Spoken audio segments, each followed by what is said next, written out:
বিশ্বকাপ ফুটবল খেলা শেষ হওয়ার পরে আর্জেন্টিনা আর স্পেনকে নিয়ে নতুন একটা গুজব তৈরি হয়েছে।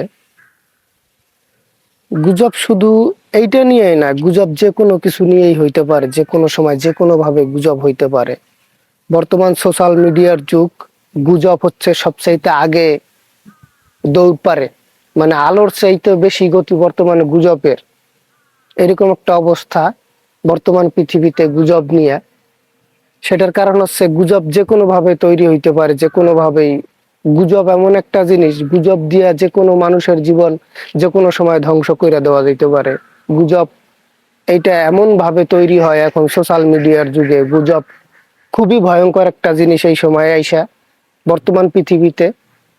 আর বিশেষ কথা হচ্ছে, আর্জেন্টিনা আর স্পেন নিয়ে একটা গুজব শুরু হয়েছে বিশ্বকাপ ফাইনাল খেলা শেষ হওয়ার পর পর, যে 28 তারিখে নাকি, এই যে 28 তারিখ, আজকে আজকে নাকি আর্জেন্টিনা আর স্পেনের খেলা আছে। আসলে এইটার কোনো ভিত্তি নাই, সম্পূর্ণটাই গুজব। মানুষের গুজব তৈরি করে ফেসবুকে ছড়াই দিতেছে। আর সেটা নিয়ে আজকে একটু কথা বলি। সেটা হচ্ছে, আমি গুগলকে জিজ্ঞাসা করেছিলাম যে আজকে কি আর্জেন্টিনা স্পেনের খেলা আছে কিনা। গুগল বলছে না, আজকে কোনো খেলা নাই।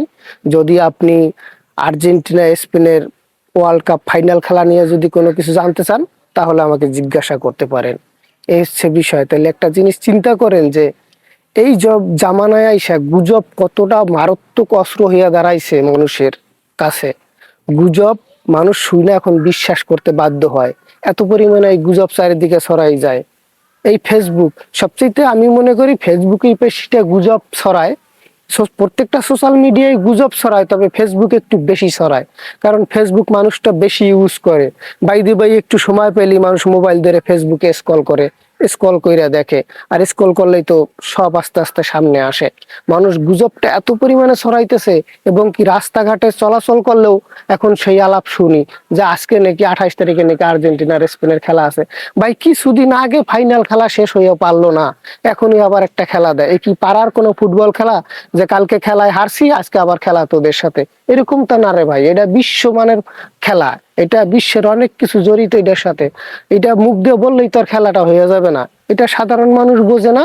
সাধারণ মানুষ গুজবকে বিশ্বাস করে, গুজবে কান দিয়ে চলে। আর সবাইকে এই বিষয় থেকে সতর্ক করব, আপনি শুধু ফেসবুকের নিউজ বা ফেসবুকের কথাবার্তা, ভিডিও দেখে, ছবি দেখে আপনি কোনো কিছু বিশ্বাস করেন না। আপনি সব সব জায়গা থেকে শুনবেন খবরটা যে আসলে সত্যি কিনা। ইউটিউবে যাবেন, ফেসবুকে যাবেন, টিকটকে যাবেন, হোয়াটসঅ্যাপে যাবেন, ইনস্টাগ্রামে যাবেন, আপনি টুইটারে যাবেন, যত সোশ্যাল মিডিয়া আছে সব জায়গায় আপনি চেক করে দেখবেন যে আসলে খবরটা সঠিক কিনা, তারপর আপনি বিশ্বাস করবেন। সবাইকে অনেক অনেক ধন্যবাদ। আমার কথাগুলো যদি আপনাদের ভালো লাগে তাহলে চ্যানেলটি সাবস্ক্রাইব করে সাথে থাকবেন, আর আমার ভিডিওতে লাইক কমেন্ট শেয়ার করবেন। সবাইকে অনেক ধন্যবাদ।